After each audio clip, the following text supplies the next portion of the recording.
Guys, so this is the third part in a series. Started with what is it I do? Actually, no, we started with why I do what I do.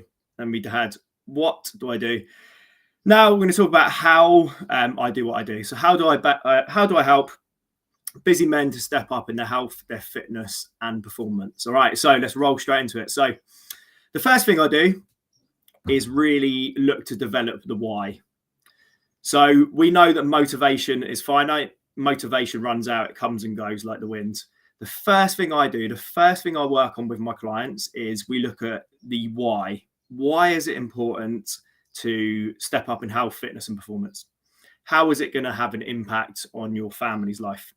How is it going to have an impact on your work life? How is it going to have an impact on your longevity? So we spend a little bit of time really delving into why it's important, what is the impact, what is it going to do for your future, and what is it going to do for your family.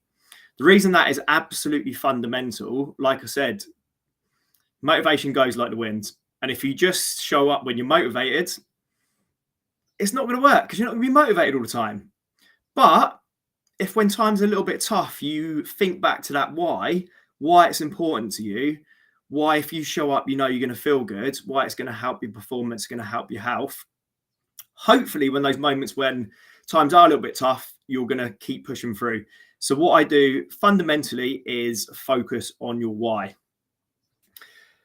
And then my objective is to take my clients on a 12-week journey. It's going to be a little bit of a journey of self-discovery, a little bit of a journey on why you find certain things challenging, why there are obstacles, why you haven't necessarily got to the exact place you'd want to get in your health, fitness, and performance. So I take my clients through a journey of, like I say, self-discovery.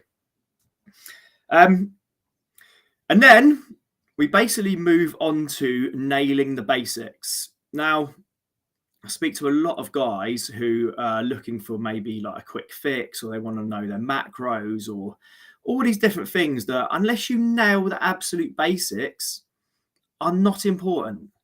So we have to absolutely nail the basics first. So that is nutrition. I would say it's 90% nutrition, and then 10% everything else in terms of like exercise, movement, sleep. 90% nutrition. If your nutrition is not right, you're going to have a really, really difficult time getting in any sort of shape, looking to improve your performance and your fitness. So it's absolutely fundamental. We spend a lot of time on your nutrition. Next thing we've got to look at is your sleep. If you're not sleeping well, you're going to be tired, you're going to be irritable, you're going to be more stressed, you're going to have bad decisions on food, and that's going to impact your nutrition. So we look at nutrition, we look at your sleep, then we look at your habits. What time are you going to sleep? What time are you getting up? Do you have a morning routine? Do you in terms of business, you write lists, you go through your list, you prioritize tasks, you delegate. So we look at your habits. Do you spend too much time on your phone? Are you looking at emails after 8 p.m? All these have an effect. And then we look at your exercise.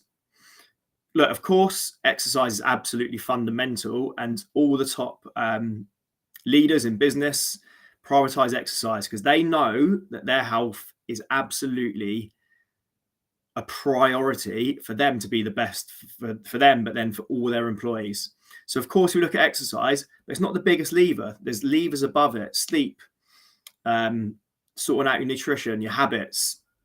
And then obviously, of course, we're looking at reducing your stress as well. Stress is going to have an impact on your food. It's going to have an impact on your sleep. So we go through all of those, and it's a whole approach to complete transformation, because if you're just doing one or two of them, you're not going to get results. So we need to focus on all of them as a whole. And then the one that overrides all of them is mindset, because all of those things can be temporary. You can eat well for a period of time. You can exercise well for a period of time. You can look to reduce your stress.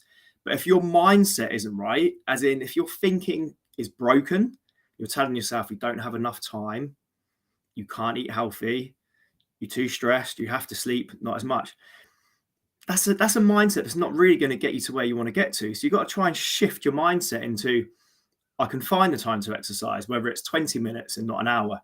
I can find the time to, I don't know, go and have a salad. I can find the time to make sure I'm drinking the water. So we're looking at fundamentally shifting who you are and your thoughts and your behaviors. How do we do this? So I like to keep it, my old science teacher used to call it, keep it stupid. I think keep it simple, stupid, he used to say. And that's what I do, right? Keep it simple, stupid. So I get my clients to make 2 to 3 small, sustainable changes each week. That's it. Just think about it. Over 12 weeks, just imagine you've made 2 to 3 small, sustainable changes each week. That's anything from 24 to 36 changes over a 12-week period. Now, I absolutely guarantee that will get you closest to your goal from week 1 to week 12. It will absolutely get you closer. So there's no need for the all or nothing approach. There's no need to give up everything day one. There's no need to go absolutely 2 feet in day one, because it's not going to work. And the chances are you've tried that before and it hasn't worked. So we make 2 to 3 small sustainable changes each week.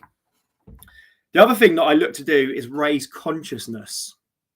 I want my clients to be conscious about the food they eat, the habits, the stress, how they exercise. It's so important to raise consciousness. We all live in this fast-paced life. We're all maybe glued to our phone and maybe not as present we want to be. And, maybe we eat lunch at our desk. It's not being present. It's not being conscious. It's not knowing what you're eating and what you're doing. So especially the first few weeks, it's really key to raise consciousness of behaviors. And then how I do it and how I help support my clients is, look, I give them accountability. I give them support. I give them guidance. There's a full syllabus of learning that my clients go through. One of the biggest things for me is having support. I think low weight loss and looking to improve your fitness and performance can be an extremely lonely place. So I give my clients support. I give them guidance. Look, don't get me wrong, I'm there to give them a kick up the bum in the nicest way possible. But being honest, that doesn't normally have to happen. My clients like the fact that they're stepping up. They're taking control. They know when they've not performed at their best. I don't need to say anything normally. They're aware of it. What we do is look at what could have been done differently and learn from it going forwards. My job as a coach is to clients to step up, not tell them what to do. Everyone knows what to do. It's about doing the things you know you should do on a consistent basis to get to where you want to get to. So look, that is how I help men to step up in their health, in their fitness and performance. I always appreciate feedback. So if you have any questions or you need any support, please feel free to comment.